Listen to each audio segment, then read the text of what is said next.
former BYU linebacker, about his thoughts on matching up with a team that he had a pick six against in 22, the BYU defense, Jay Hill, and much more. Ben, welcome to the show, man. First off, I want to talk about your huge play against the SMU Mustangs 2 years ago in the New Mexico Bowl in 2022. What do you remember about that pick six that I assume is the greatest play of your career?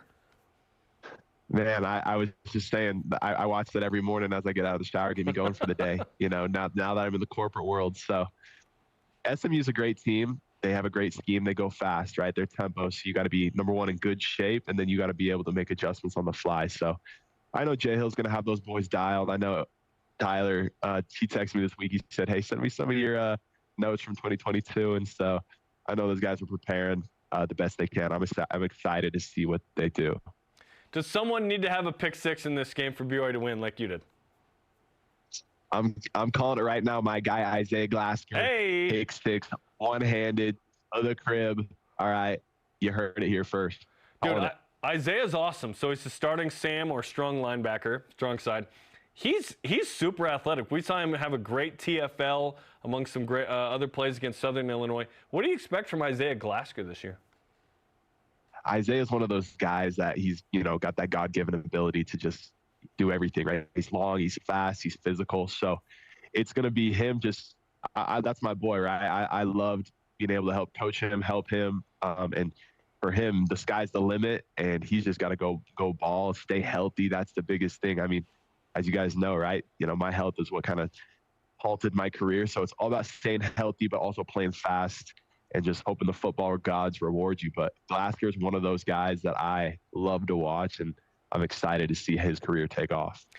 How else would you assess the BYU linebackers in game one? We saw a lot of guys play, but notably Harrison Taggart and Jack Kelly were the other starters at Mike or middle, and Rover or the weak side linebacker. How did they perform?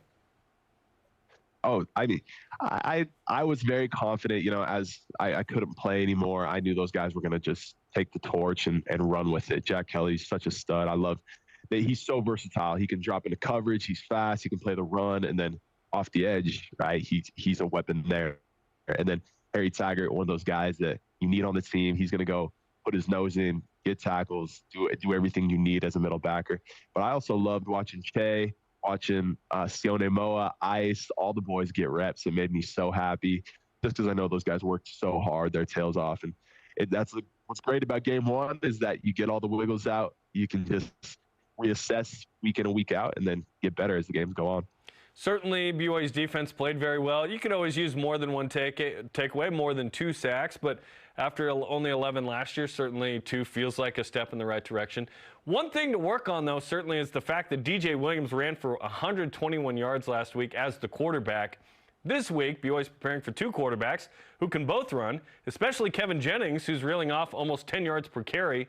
What's the challenge as a defense in preparing for 2 guys and 2 guys that can run? One of them is really good at it. Yeah, that's a great question. I mean, dual threat quarterbacks are so hard to prepare for because if they can throw the ball right, you want to make sure that you're covering your bases on the back end, but then your D-line, that's where your D-line's got to have a big week, right? They got to contain the quarterback. Don't let them run, close the pocket, get in windows. So I think the D-line's going to have a big week this week, and especially with the tempo that they go on. Dual threat quarterbacks. I love preparing for those guys, but the backers got to be able to drop, close windows, and then when he starts scrambling, you got to run. You got to go close the gap, close ground, and make tackles. So it'll be a great challenge for them, so I'm excited. Ben Bywater is joining us on BYU Sports Nation ahead of BYU and SMU. Certainly it's a different setup than 2 years ago in the New Mexico Bowl. Sol J. Maiava was starting. There was no Rasheed Rice for SMU, who's now with the Chiefs. But here we are. SMU is a P4 program. BYU is too. It's in Dallas. What do you make of this matchup on a fun Friday night in Texas? I think it's awesome. So I lived in Dallas for a little bit growing up, but SMU is kind of like a little, in my opinion, it's where all kind of the rich kids in Dallas go, good looking people, it's a Christian university. So, or Baptist, I don't even know. Methodist. Forgive me. I'm Yep. Methodist. I'm all over the place. However, it'll be a great religious battle. It'll be a great battle on the football field.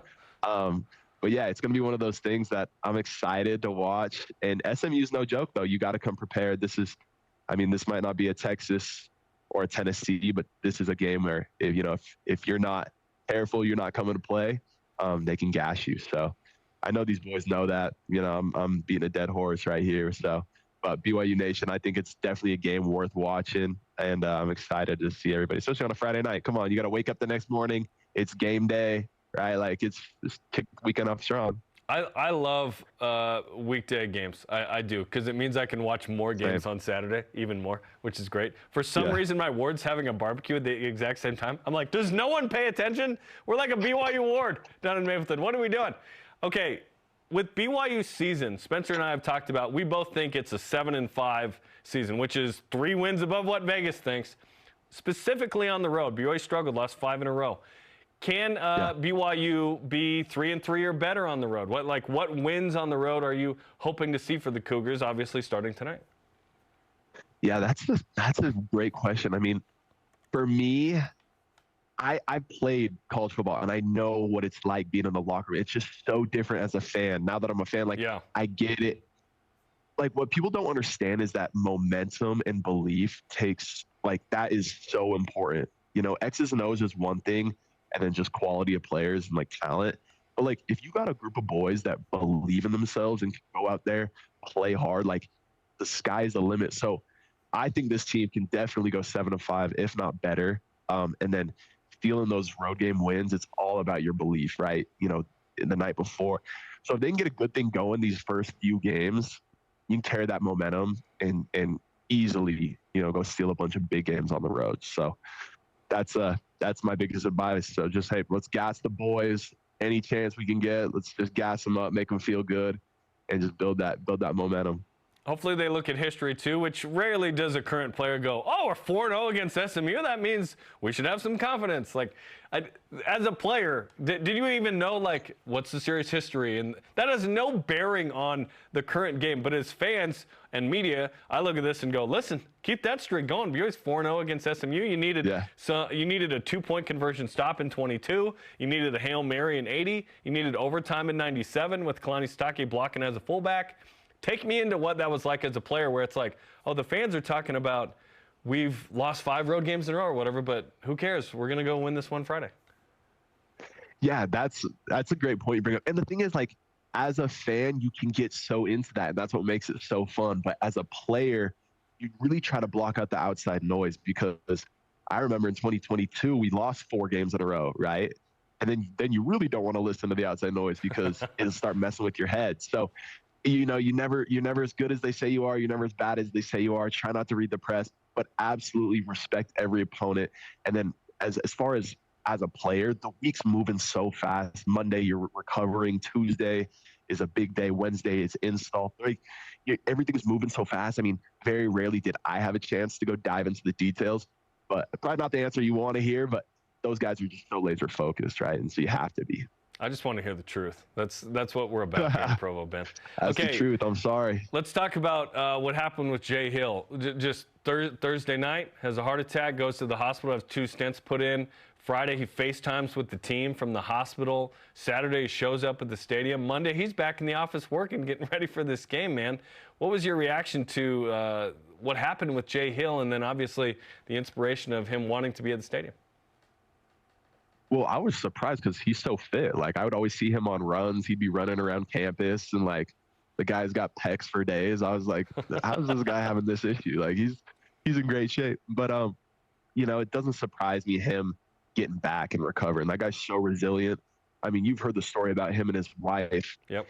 Back when he was at Weber State. Just that guy has what a testament to what just a man, right? He's done so many hard things, overcome them, persevered, prevailed, and he always comes out on top. So this is just a little hiccup in the road for Jay, and I draw inspiration from that, because life's not always linear. You're always going to have little issues, nicks and bumps and bruises, and for him to do that, I think if I was a player, I'd be juiced up. I'd be like, my coach is out here, coming back coaching 2 days after a heart attack. What a baller. So that's a guy that BYU's got. And I'm honestly, I love seeing that. I'm excited to just see him keep the ball rolling because he's a firecracker. Jay's the man. Jay's the man. Ben, I can't tell if you're going to go bowling or go mix some concrete, but you might do both today. I'm not sure. We appreciate the time. Versatile. Good look, good stuff, and thanks, Ben. Hey, Jared, love you, boss. You're the man.